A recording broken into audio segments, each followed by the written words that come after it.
오늘은 데살로니가 전후서 강의 마지막 날입니다. 그래서 간단히 앞에 요약을 좀 하면서 여러분들의 기억을 다시 되돌리면서 말씀을 좀 전하고자 합니다.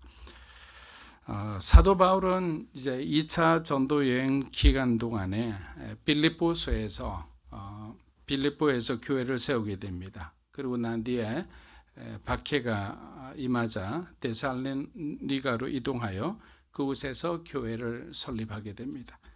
그러나 데살로니가에서도 회당 전도에서 항상 문제가 일어났다고 했죠. 회당 전도를 하다가 촉발한 문제가 심각한 핍박으로 이어지자 겨우 3주간의 시간만을 보내고 다시 베레아로 이동하게 됩니다. 이후 바울은 베레아를 거쳐 아테네까지 피신하게 되는데 이 모든 과정은 하나님의 인도하심으로 그가 무사히 이렇게 피신할 수 있게 되었습니다. 바울은 마치 갓난 아이를 두고 떠난 어미의 심정으로 데살로니가 교회를 염려하면서 디모데를 보내어 교회를 위로하고 흩어진 성도들을 모으고 격려하기 시작했습니다. 바울이 고린도에 있을 때 디모데가 데살로니가로부터 돌아옵니다. 그래서 데살로니가에 대한 소식을 전해주자 그 중에서도 바울이 가장 기쁘게 생각한 것은 아직 어린 교회가 그 심한 핍박과 박해 가운데서도 사랑과 믿음과 소망을 잃지 않고 그리스도를 따르고 있다는 이야기였습니다. 심지어 다른 교회까지 그 좋은 평판이 전해져서 다른 교회가 데살로니가 교회를 모델로 삼고 싶어 한다는 이야기도 있었습니다. 그러나 교회 내부적으로는 어떤 일이 지금 일어나고 있는가? 현실적으로는 굉장히 내부적 외부적인 어려움에 봉착해 있었습니다. 내부적으로는 예수 그리스도의 재림에 대한 잘못된 해석으로 오해와 혼란이 있었고, 외부적으로는 이러한 오해들이 일부 신자들의 나태함과 방탕한 생활 방식으로 나타났습니다. 우리 주변에도 신천지, 구원파 등 다양한 이단들이 굉장히 암약하죠. 몰래 활발히 활동하고 있습니다. 이들은 겉으로는 드러나지 않지만 강력한 내부 결속을 통해서 교회로부터 특별히 상처를 입은 사람들을 공격합니다. 세상이 더 혼란해질수록 이러한 이단들의 활동은 활발해질 수밖에 없어요. 건강하던 사람들도 갑작스러운 위기를 겪게 되면 어떻게 되느냐? 판단력이 흐려지게 되는 거예요. 평소 때는 굉장히 올바르고 그리고 판단력이나 분석력이 좋은 사람들도 삶의 위기를 겪게 되면 긴장을 하게 되는 거예요. 그렇게 평소에도 우리가 성경을 가까이 하는 훈련을 할 필요가 있습니다. 말씀 속에서 길을 찾는 훈련을 해야 된다는 거죠. 어렵고 힘들 때 우리가 감정적으로 어떤 사람을 의지하게 되면 항상 그곳에는 함정이 있음을 봅니다. 그러나 우리를 가장 안전한 곳으로 인도하는 분은 예수 그리스도 한 분밖에 없잖아요. 주님을 얼마나 의지하느냐에 따라서 우리의 삶은 안전할 거예요.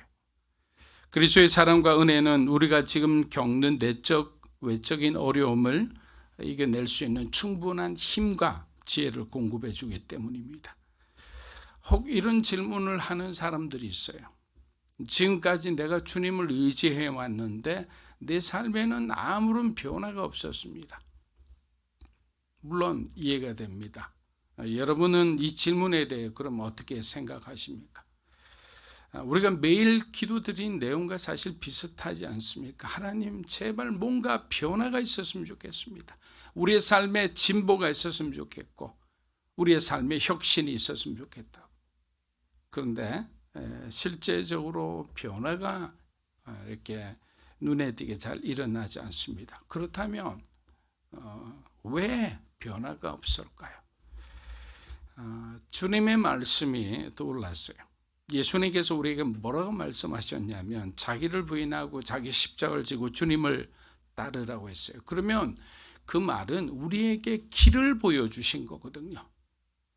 너희가 자기를 부인하고 십자가를 지고 주님을 따르면 이미 너희는 나와 함께 죽은 몸이니까 화를 낼 필요도 없고 속이 상할 필요도 없고 네가 뭔가 너의 권리를 주장할 필요도 없으니까 사람들이 어떻게 되냐? 그때부터 당신이 변했다고 얘기하는 거예요. 여러분, 다른 사람의 변화로 인해서 내가 변한다라는 것도 이해가 되지만 사실은 결국에는 내가 변하니까 내 주변의 사람이 변하게 돼 있는 거예요. 성경은 바로 다른 사람의 변화, 타인의 변화에 관심을 기울이지 않아요. 바로 나예요, 나. 끝까지 변화하지 않고 살아있으려고 하는 나. 십자가를 등지고 세상을 향해 나아가려고 하는 바로 우리 자신을 향해서 예수님은 너희를 부인하라, 십자가를 지라, 그리고 세상이 아닌 나를 따라오라고 말씀하신 거예요.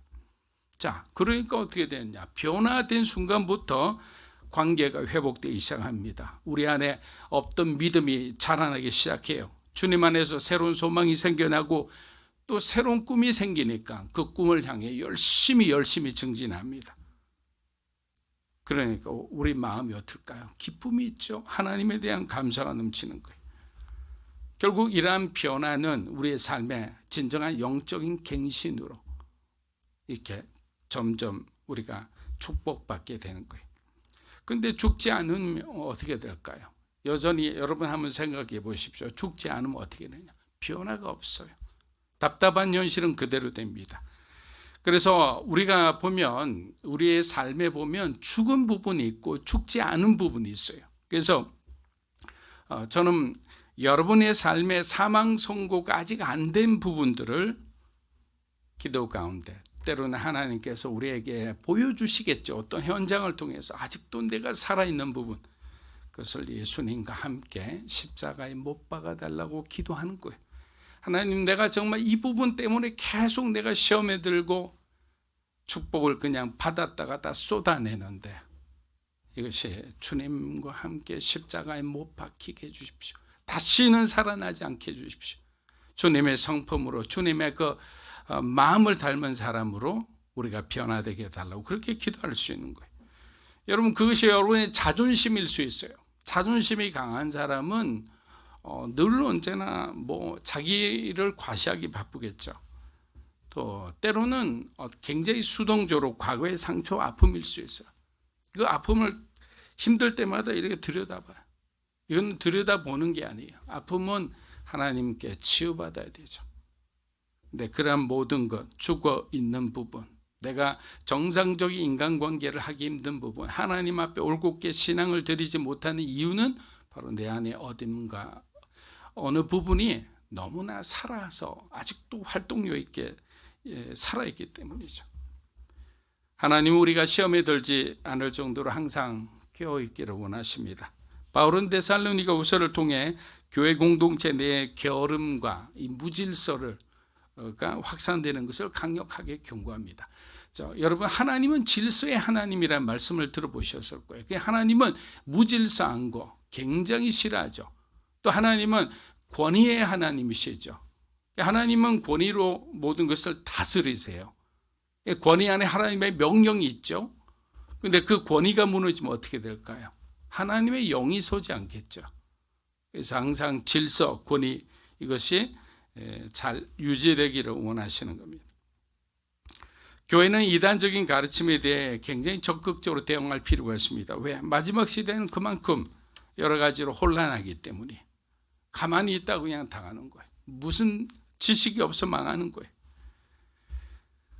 하나님은 사랑하는 자를 징계하십니다. 그런데 우리가 징계를 두려워할 필요 없어요. 잠시 내가 뭔가 곁길로 가서 하나님께서 고난을 주신다. 그 고난은 사실은 세상이 주는 고난은 우리를 파괴할 수 있어요. 우리를 다시는 재기할 수 없을 정도로 완전히 아주 인정사정 없이 그렇게 무너지게 할 수 있어요. 그러나 하나님께서 우리에게 징계하시는 것은 회복을 위한 징계다라는 거예요. 제가 예전에 징계라는 그 파이데이아라는 단어를 해석해 드린 적이 있습니다. 징계라는 것은 바로 아들을 삼다라는 뜻이라고. 하나님께서 우리를 진정한 그리스도 그리스도의 은혜를 통해서 구원받은 우리가 하나님의 참 자녀가 되기 위해서는 이러한 징계의 과정을 통해서 우리 안에 있는 옛사람을 벗게 할 필요가 있다는 거예요. 여전히 옛사람, 애굽을 떠났음에도 애굽의 것을 그리워하던 그 이스라엘 백성들이 모세가 바라보기에 얼마나 답답했을까요? 바로 그런 거예요. 하나님께 우리가 거듭나고 구원받고 직분자로 하나님 앞에 섬기면서 우린 여전히 세상의 것, 육체의 것, 이생의 자랑, 안목의 정욕을 여전히 우리 안에는 요구하고 있다는 거예요. 그것을 바울은 버리게 하나님께서는 때로는 징계하신다. 너무나 그래서 너희들은 징계를 너무나 슬퍼하지 말라라는 거예요. 데살로니가후서 우리 3장 6절입니다. 형제들아 우리 주 예수 그리스도의 이름으로 너희를 명하노니 게으르게 행하고 우리에게서 받은 전통대로 행하지 아니하는 모든 형제에게서 떠나라. 굉장히 엄하게 이야기하죠.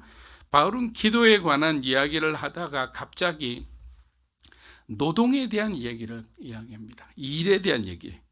자, 데살로니가 후서를 가장 아름답게 마무리하는 방법은 뭐 기도하라, 예배하라, 뭐 말씀 가운데 서 있으라, 믿음 가운데 이런 너희들이 굳건하게 서 있으라 이런 말로 하면 좋을 건데 이런 영적인 주제로 마무리하지 않고 예상 밖의 어떤 일상의 노동에 대해서 언급하고 있습니다. 당시 데살로니가 교회도 초대교회 전통을 따라서 정기적으로 성도들이 함께 모여 식사하는 시간이 있었어요. 뭐 애찬일 수도 있죠. 각자 삶의 현장에서 수고하고 땀 흘려 이렇게 수고한 다음에 함께 조금씩 이렇게 식사를 가져와 가지고 함께 그런 시간을 가지는데 교인들 중에 일을 하지 않고 아무것도 가져오지 않는 사람들이 생겨나기 시작한 겁니다. 안 그래도 일하기 싫었는데 종말이 가까웠다니까 뭐 더 이상 일할 필요가 없죠. 핑계대기 너무 좋았던 거예요.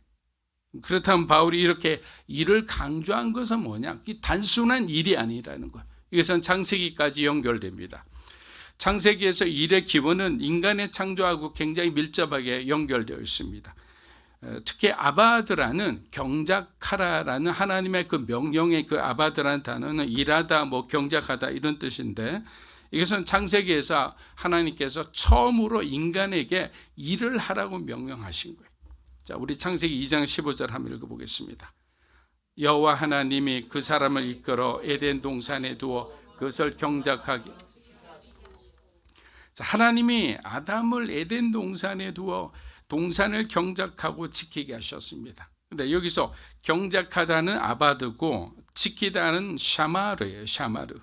이 샤마르라는 동사도 굉장히 많이 나오는데 이것은 인간의 책임과 역할이에요. 인간은 하나님의 이 땅을 잘 경작하고 지킬 의무가 있다라는 거죠. 바울은 성도들에게 일하는 것의 중요성을 이 창세기 말씀을 통해 강조합니다. 특히 데살로니가 후서 3장 10절에서 뭐라고 얘기하느냐? 일하지 않는 자는 먹지도 말라. 그렇게 말하면 일하는 것은 크리스천의 책임이자 도덕적인 당연히 해야 되는 의무임을 강조합니다. 바울이 일하는 것은 크리스천의 책임이자 도덕적 의무라고 얘기한 이유는 뭐냐? 하나님이 그렇게 우리에게 일하라고 또 일한 것에 대한 이 세상을 지키라고 명령하셨기 때문에. 그래서 우리가 뭔가 일을 하는 일을 하는 동기는 뭐냐? 성경 말씀이 되어야 되죠. 성경에서 하나님 우리에게 무엇을 명령하셨는지, 예수 그리스도의 가르침 안에 어떤 것이 있는지를 우리가 잘 보게 되면 우리의 삶이 어떻게 해야 되는지 그 지침들, 그 기본적인 어떤 기준이 나온다는 거죠. 데살로니가후서 3장 7절에서 8절입니다. 어떻게 우리를 본받아야 할지를 너희가 스스로 아나니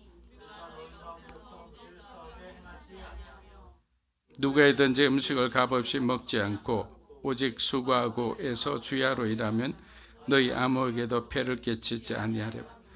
자, 바울은 누구에게도 의지하지 않고 하나님께서 주신 달란트를 활용하여 열심히 천막을 만들면서 복음을 전파했습니다.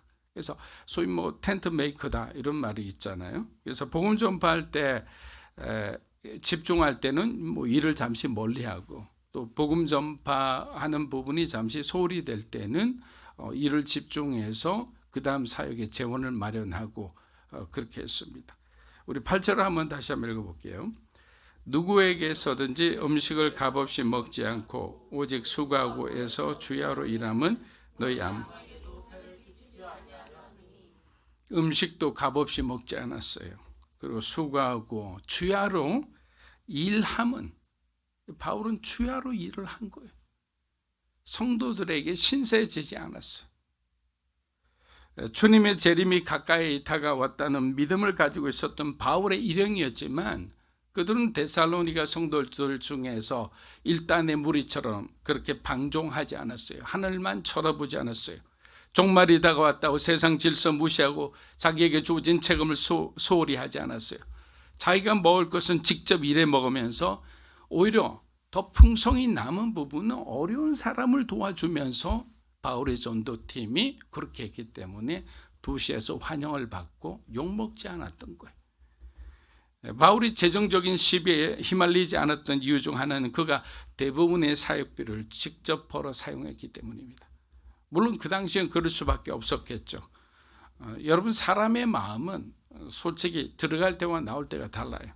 처음에는 빌립보 교회처럼 아주 큰 헌금을 들여 바울의 사역을 지원하며 하나님께 은혜와 감사를 느낄 수 있죠. 왜? 헌금을 받아서 사역을 위해 사용하는 사람도 하나님께 감사하지만 그 필요를 알고 자신의 어떤 부분을 하나님의 일에 참여한다는 그 기쁨도 엄청난 거거든요. 그런데 어떻게 내느냐? 우리가 은혜가 떨어지는 순간 어떤 마음이 드느냐면 모든 것이 아깝게 여기시는 거예요. 내가 드리는 시간도 아까워요. 하나님께서 내게 주신 그 다양한 달란트가 하나님을 위해 사용되어지는 것도 아까워져요. 돈은 말할 것도 없죠. 만약에 이렇게 우리가 조금이라도 정말 아깝게 여기지는 부분이 있다면 우리는 우리의 신앙을 냉정하게 돌아볼 수 있는 그런 사람이 되어야 합니다. 하나님 나라를 살아가는 백성들이 주님의 일에 우리가 소홀히 한다는 것은 하나님 외에 다른 것에 더 관심이 있기 때문에, 이것은요 너무나 명확해요. 왜? 제가 성경 공부할 때 이렇게 설명을 해요. 한 줄로. 여기는 세상이고 여기는 하나님이에요. 우리는 가운데 있어요. 우리가 세상으로 가는 만큼 하나님께는 멀어지는 거예요. 그러나 우리가 하나님께 가까이 가는 만큼 세상이 멀어지는 거예요. 우리가 하나님께 가까이 가고 하나님께 관심이 더 많다면 당연히 우리의 모든 필요는 하나님을 위해 쓰게 되는 거예요. 그러니까 만약에 그런 마음이 든다면 우리가 그렇게 봐야 된다. 때로는 우리 자신에게 너무 과도한 관심을 갖는 사람들도 있죠. 그런 모든 것들이 어떤 자기를 우상화하는 그런 하나의 잘못으로 이어질 수 있다는 것입니다. 데살로니가후서 3장 10절에서 12절입니다. 우리가 너희와 함께 있을 때에도 너희에게 명하기를 누구든지 일하기 싫어하거든 먹지도 말라 하게 했더니 우리가 들은 적 너희 가운데 게으르게 행하여 도무지 일하지 아니하고 일을 만들기만 하는 자들이 있다 하니 이런 자들에게 우리가 명하고 주 예수 안에 조용히 일하여 자기 양식을 먹으라. 바울과 실라는 솔선하여 그리스도인의 모범이 되기를 원했습니다. 저는 여러분에게 한번 마음속에 질문을 합니다. 여러분은 그리스도인으로 어떤 삶을 살기를 원하십니까? 바울은 항상 의식한 거예요. 하나님이 나를 지도자로 그리고 이 팀의 어떤 리더로 세워줬는데 나는 어떻게 살아야 할까? 나는 어떻게 말해야 될까? 나는 지금 이럴 때 어떻게 행동해야 될까? 이것을 리더라는 사람들은요 보이지 않지만 항상 생각하게 돼 있어요. 의식하지 않을 수가 없습니다. 100명 있으면 100명의 어떤 마음을 다 이렇게 캐치할 수밖에 없어요. 그런데 그 사람이 뛰어나서 그렇게 캐치하는 것이 아니라 하나님께서 리더로 세우면 그 사람에게 그런 마음을 주세요. 아주 세밀하고 섬세한 감정도 주시고 그리고 전체를 이끌어갈 때 네가 어떤 중심에 서야 됐는지에 대한 영적인 부담감과 책임감도 주거든요. 그래서 이 바울과 실라는 어마어마한 부담을 가졌을 거예요. 뭐 모세도 말도 없는 거죠. 그 많은 백성들 다 이끌고 와야 되니까. 그런데 그 부담을 우리가 싫어하면 우리는 참된 그리스도인의 길을 걸어갈 수가 없어요. 왜? 그 부담을 우리가 극복하면서 한 걸음 한 걸음 하나님이 원하시는 그 그릇으로 성장해 가는 거예요. 여러분, 그렇게 성장하는 것을 선택하기를 축복합니다. 두려워하지 마세요. 하나님께서 이미 우리가 어떤 그릇으로 성장할지 하나님은 다 알고 계시죠. 우리는 다만 모르니까 항상 기도할 뿐이죠. 그리스도인으로서 여러분이 성숙했다는 것을 우리가 어떻게 알 수 있냐? 삶의 균형이 있습니다. 사람을 대할 때 성숙함이 있습니다. 모든 영역에서 어떤 핑계나 무절제함이 없어지고 우리 삶의 정직함이 회복될 때 우리는 하나님 안에서 내가 정말 성숙했구나라고 생각할 수 있는 겁니다. 한두 명이 무절제한 삶을 살았다고 바울이 이런 편지를 썼을까요? 그렇지 않아요. 생각보다 많은 사람들이 잘못된 가르침에 넘어가 다른 사람들에게 피해를 주고 있었기에 그들의 신앙을 바르게 잡기 위해서 바울은 서둘러서 데살로니가 전서를 적은 지 1년도 채 안 되어서 다시 글을 적게 됩니다. 사랑하는 여러분, 바울은 분명히 바른 신앙인과 그렇지 않은 사람들을 구분합니다. 여기서 이 구분한다는 것은 굉장히 무서운 거죠. 왜? 예수님께서 다시 오셨을 때, 재림하셨을 때 우리를 심판하십니다. 그때 예수님이 하시는 일은 구분하는 일이에요. 한쪽으로는 생명책에 기록된 사람은 오른쪽으로 가요. 이쪽으로 가서 구원을 받겠죠. 그러나 그렇지 않은 사람, 여전히 자기만을 생각하고 자기가 갖고 있는 것을 누리며 하나님 없이도 살 수 있다고 떵떵거리던 사람은 왼쪽으로 가겠죠. 이 사람들은 심판입니다. 죽지도 않아요. 죽었으면 좋겠어요. 막 벌받아서 어마어마한 고통을 느끼고, 그런데 영원한 형벌이라는 게 우리를 두렵게 하는 거예요. 그래서 우리 주변에 우리 가족들, 우리 사랑하는 사람들 생각하면 가슴이 그냥 미어지는 거예요. 어떻게 하면 좋겠냐고. 그런데 우리가 전도를 해도 알아들을 생각을 안 해요. 대적합니다. 불편해합니다. 그럼 어떻게 할까요? 끊임없이 두드려야 되는 거예요. 예수님께서 밖에서, 문 밖에서 두드린댔을 때 문을 여는 사람은 구원을 받겠죠. 그러니까 여러분은 계속 두들겨야 되는 거예요. 하나님, 우리 부모님을 구원해 주시고 우리 사랑하는 우리 자녀들을 구원해 달라고. 그럼 언젠가는 하나님께서 그들에게 은혜를 주시겠죠. 구원받을 만한 은혜를 주면 구원을 받는 거예요. 포기하시면 안 됩니다.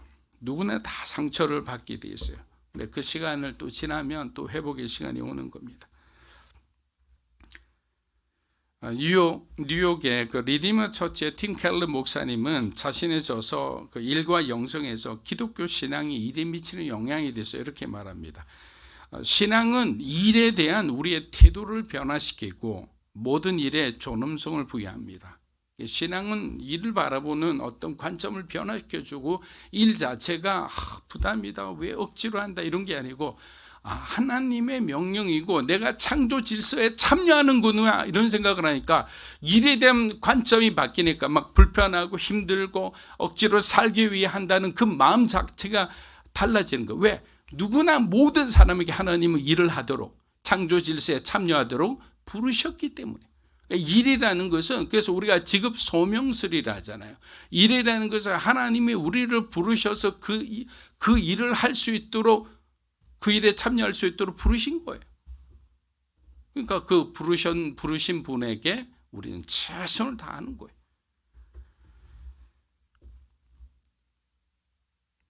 그래서 결국 바울은 성도들이 일과 영성의 관계를 올바로 이해하고 일상 속에서 하나님의 뜻을 구현하며 살기를 원한 거예요. 그래서 교회라는 것은 단순히 영적인 공동체가 아니라 실제적인 삶의 변화를 일으키는 곳이 바로 교회다. 왜? 교회는 예수 그리스도께서 우리의 머리가 되시기 때문이죠. 그리스도의 임재가 있는 곳이에요. 그리스도의 가르침이 있는 곳이에요. 여기서 변화되지 않으면 어떻게 우리가 어디서 변화될 수 있을까요? 여러분, 선교적 교회라는 것은 우리 교회가 선교적 교회를 표방하죠. 그것은 우리가 살고 있고 우리가 일하고 있는 그곳이 바로 선교지라는 그 마음이죠. 항상 복음을 언제나 어디서나 전할 수 있는 그런 마음을 가지라. 그것이 바울의 가르침입니다. 자, 마지막으로 데살로니가후서 3장 13절에서 15절입니다. 형제들아 너희는 선을 행하다가 낙심하지 마. 그 사람을 지목하여 사귀지 말고 그로 하여금 부끄럽게 하라. 그러나 원수와 같이 생각하지 말고 형제같이 고면하라. 자, 바울은 좀 근심거리, 골칫거리가 많았죠. 그런데 한편으로 보니까 이 선한 일을 성실하게 신앙생활하는 사람들 입장에서 보니까 자꾸만 낙심하는 거예요. 무엇 때문에 낙심하는가 보니까 전도하다가 낙심하고 또 막 시험에 들린 사람들 상담하고 설득하다 낙심하고 이런 일이 막 교회 안에서 일어나니까 바울은 이야기하는 거예요. 낙심하지 마라.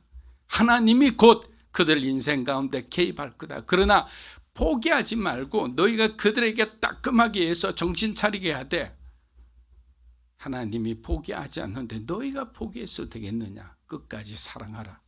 지금 이야기를 하고 있는 거예요.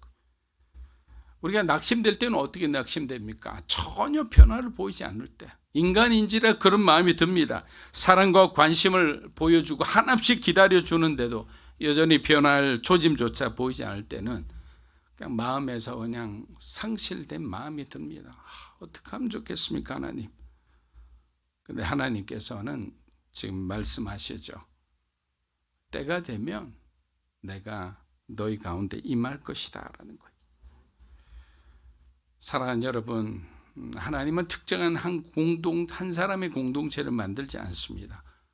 여기 계신 모든 사람들의 사랑과 정성이 만든 공동체가 선교 공동체, 비전 공동체요, 신앙 공동체가 되기를 원하는 거예요. 그래서 여러분의 삶 가운데 바울의 가르침을 통한 그 예수님의 그 말씀이 우리 삶의 기준이 되고 중심이 되기를 주의 이름으로 축복합니다.